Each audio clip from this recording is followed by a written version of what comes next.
It seems that every successful product nowadays has some type of knockoff low price competitor.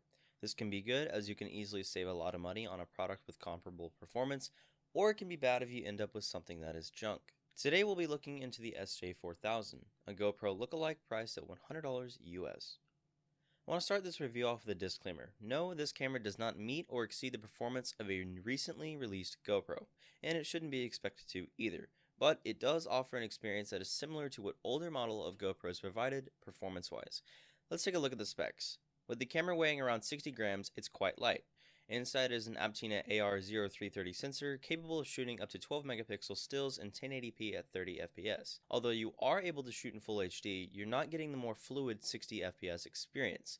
To shoot in 60, you'll have to drop down to 720p, and from here you can also shoot in 120 fps slow-mo. The included battery is 900 mAh and will give around an hour to an hour and a half of battery life. Moving on, let's take a look at the camera and what comes inside the box. The camera has built-in Wi-Fi that you can use to connect to your phone and view a live feed through an application. You can control the entire camera from here, including its settings, and even download pictures and videos straight to your phone, on both iOS and Android. Very convenient. For I/O, there is micro USB, micro HDMI, and a micro SD card slot. Lots of micro stuff here. Lastly, the back of the camera features a 2-inch LCD screen. Inside the box, you'll find a general assortment of accessories such as mounts and buckles. Pause to take a look at everything here. The extra backdoor housing included has cutouts for straps to go through if you want to walk around with it around your neck. Furthermore, they also included a plastic shell that doesn't cover the mic but still allows the camera to be mounted. And how is that quality? Hey guys, it's me. I'm just testing out the audio and video.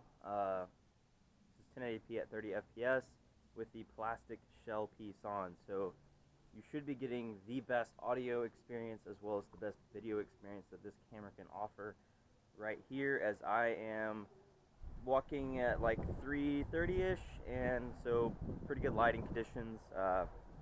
You're gonna hear some wind now because I just stepped in some wind, so this should give you a good representation of what that's gonna be like. As you can see, the 1080p video from this camera is good for what it's priced, provided that you have good lighting conditions. Here's a clip of me walking through my house in a low lit condition. As you can see, this is pretty bad as everything looks muddy and has a lot of noise. Although I don't have a pool, the camera's housing protected the unit whilst being submerged into a bowl of water for 20 minutes. The camera even seems to float a little, as you can see it kind of bobbing along. To wrap up my thoughts of this camera, I can recommend this given you're the right person for it. If you're someone who wants to use an action camera on an occasional basis and doesn't want to drop $300 to $400 on something that you're just not going to use a lot, it makes sense to go ahead and spend a fraction of the cost because you're still getting a good experience. On the flip side, if you're wanting an action cam on a daily or even weekly basis, then shelling out the full price for a high dollar camera might just be warranted. A real GoPro will likely last longer and there's better warranties and support for it. With all that being said, there is one use case I could argue very much for this camera regardless of what use case you need a camera for. And that is a dash cam. Dash cams don't need to look pretty, they just need to capture car A hitting car B or whatever the case. Luckily, this camera has a built-in function for this, and when it will automatically start recording when you turn the car on and stop recording when you turn the car off. This feature will only work though if your car doesn't supply power to its leads when turned off. Unfortunately, my Ranger does, so your mileage may vary.